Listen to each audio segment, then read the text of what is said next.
Item ಯಾವುದೇ ಇರಲಿ try ಮಾಡಿ ಆಚಿ ಚಿಕನ್ ಮಸಾಲಾ.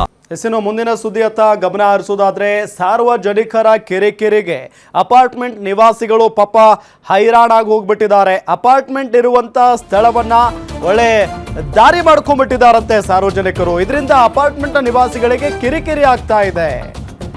ಖಾಸಗಿ ಅಪಾರ್ಟ್ಮೆಂಟ್ ಜಾಗವನ್ನ ಸಾರ್ವಜನಿಕರು ಬಳಕೆ ಮಾಡ್ಕೊಳ್ತಾ ಇದ್ದಾರೆ.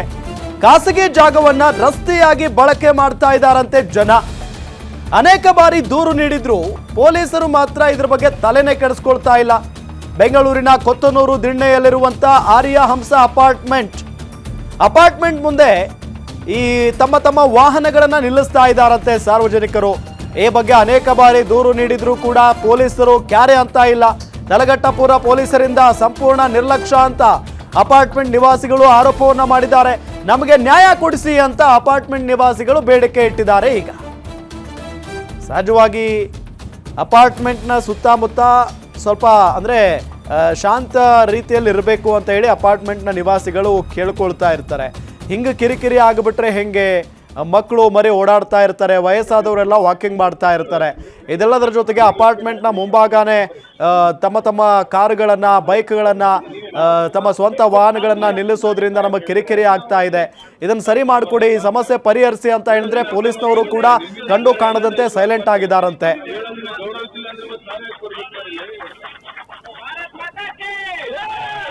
ಇದೇ ವಿಚಾರಕ್ಕೆ ಸಂಬಂಧಪಟ್ಟಂತೆ ಡೀಟೇಲ್ಸ್ ಕೊಡ್ತಾರೆ ನಮ್ಮ ಕ್ರೈಮ್ ರಿಪೋರ್ಟರ್ ಗಿರೀಶ್ ನೇರ ಸಂಪರ್ಕದಲ್ಲಿ ಜಾಯ್ನ್ ಆಗಿದ್ದಾರೆ. ಗಿರೀಶ್, ಏನು ಸಮಸ್ಯೆ ಇದು?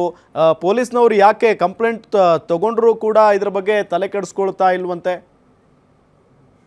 ರಾಮ್, ಈ ಒಂದು ಘಟನೆ ನಡೆದಿರೋದು ತಲಗಟ್ಟಪುರ ಪೊಲೀಸ್ ಠಾಣಾ ವ್ಯಾಪ್ತಿಯಲ್ಲಿ. ಅಷ್ಟಕ್ಕೂ ಏನಾಯ್ತು ಅಂತ ನಾವು ನೋಡ್ತಾ ಹೋದ್ರೆ, ಏನು ಕೊತ್ತನೂರು ದಿಣ್ಣೆಯಲ್ಲಿ 2 ಅಪಾರ್ಟ್ಮೆಂಟ್ಗಳಿದೆ.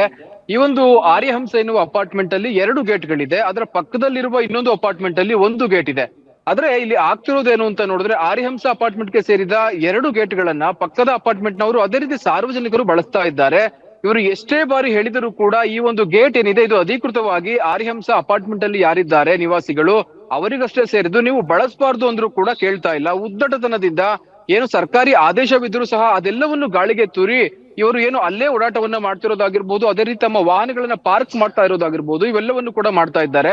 ಇದರ ಹಿನ್ನೆಲೆಯನ್ನು ನಾವು ನೋಡ್ತಾ ಹೋದ್ರೆ, ಈ ಒಂದು ಬಿಲ್ಡಿಂಗ್ ಅನ್ನ ಕಟ್ಟಬೇಕಾದ್ರೆ ಏನು ಆರ್ಯಹಂಸ ಎನ್ನುವ ಅಪಾರ್ಟ್ಮೆಂಟ್, ಅದೇ ರೀತಿ ಅದರ ಪಕ್ಕದ ಅಪಾರ್ಟ್ಮೆಂಟ್ ಏನಿದೆ, ಇವೆರಡು ಅಪಾರ್ಟ್ಮೆಂಟ್ ಗಳನ್ನ ಕಟ್ಟುವ ಸಂದರ್ಭದಲ್ಲಿ ಇವೆರಡೂ ಕೂಡ ಒಂದೇ ಅಪಾರ್ಟ್ಮೆಂಟ್ ಅಂತ ಏನು ಒಬ್ಬ ಬಿಲ್ಡರ್ ಏನಿದ್ದಾನೆ ಆತ ಸರ್ಕಾರದ ಕಣ್ಣಿಗೆ ಮಣ್ಣೆರಚಿ ಅಲ್ಲಿ ಬಿಡುವ ದಾರಿಗಳನ್ನೂ ಸಹ ಕಡಿಮೆ ಮಾಡಿ 2 ಅಪಾರ್ಟ್ಮೆಂಟ್ ಗಳನ್ನ ನಿರ್ಮಿಸಿದ್ದಾನೆ. ಸಾಧಾರಣವಾಗಿ ಅಪಾರ್ಟ್ಮೆಂಟ್ ಗಳನ್ನ ಕಟ್ಟುವ ಸಂದರ್ಭದಲ್ಲಿ ಇಂತಿಷ್ಟೇ ಜಾಗವನ್ನ ಬಿಡಬೇಕು, ಇಂತಿಷ್ಟೇ ಪಾರ್ಕ್ಗಾಗಿ ಜಾಗವನ್ನ ಬಿಡಬೇಕು, ರಸ್ತೆಯನ್ನ ಬಿಡಬೇಕು ಎನ್ನುವ ಎಲ್ಲ ನಿಯಮಗಳಿದೆ. ಆದ್ರೆ ಸರ್ಕಾರದ ಕಣ್ಣಿಗೆ ಮಣ್ಣೆರಚಿ ಸರ್ಕಾರದ ಬೊಕ್ಕಸಕ್ಕೆ ಹಾನಿಯನ್ನ ಉಂಟು ಮಾಡಿ ಏನು ಒಂದು ಅಪಾರ್ಟ್ಮೆಂಟ್ಗೆ 2 ಗೇಟ್ಗಳು, ಅದೇ ರೀತಿ ಪಕ್ಕದ ಅಪಾರ್ಟ್ಮೆಂಟ್ಗೆ ಕೇವಲ ಒಂದೇ ಒಂದು ಗೇಟ್ ಅನ್ನ ಫಿಕ್ಸ್ ಮಾಡಿ ಏನು ಈತ ಅಪಾರ್ಟ್ಮೆಂಟ್ ಅನ್ನ ಕಟ್ಟಿ ನಂತರದಲ್ಲಿ ಏನು 2 ಅಪಾರ್ಟ್ಮೆಂಟ್ ಗಳ ಮಧ್ಯೆ ಒಂದು ಗೋಡೆಯನ್ನ ಹಾಕಿದ್ದಾನೆ. ಹೀಗಾಗಿ ಪಕ್ಕದ ಅಪಾರ್ಟ್ಮೆಂಟ್ ನವರು ಏನು ನಿಮ್ಮ ಬಳಿ ಇರ್ತಕ್ಕಂಥ ಫ್ರಂಟ್ ಹಾಗೂ ಬ್ಯಾಕ್ ಗೇಟ್ ಇದು ನಮಗೂ ಸೇರ್ಬೇಕು ಅಂತ ಹೇಳಿ ಅವರು ಕೂಡ ಇಲ್ಲಿ ಓಡಾಡ್ತಾರೆ. ಅದೇ ರೀತಿ ಸಾರ್ವಜನಿಕರು ಓಡಾಡ್ತಾ ಇದ್ದಾರೆ. ಹೀಗಾಗಿ ಏನು ಆರ್ಯಹಂಸ ಅಪಾರ್ಟ್ಮೆಂಟ್ ಅವರು ಕೋರ್ಟ್ ಮೊರೆ ಹೋಗಿ ಒಂದು ಆರ್ಡರ್ ಅನ್ನ ತಂದು ಏನು ಅಲ್ಲಿ ಅಂಟಿಸಿದ್ರು ಸಹ ಅದಕ್ಕೂ ಕೂಡ ಏನು ಪಕ್ಕದ ಅಪಾರ್ಟ್ಮೆಂಟ್ ಅವರು ಕ್ಯಾರಿ ಅಂತ ಇಲ್ಲ. ಹೀಗಾಗಿ ತಲಗಟ್ಟಪುರ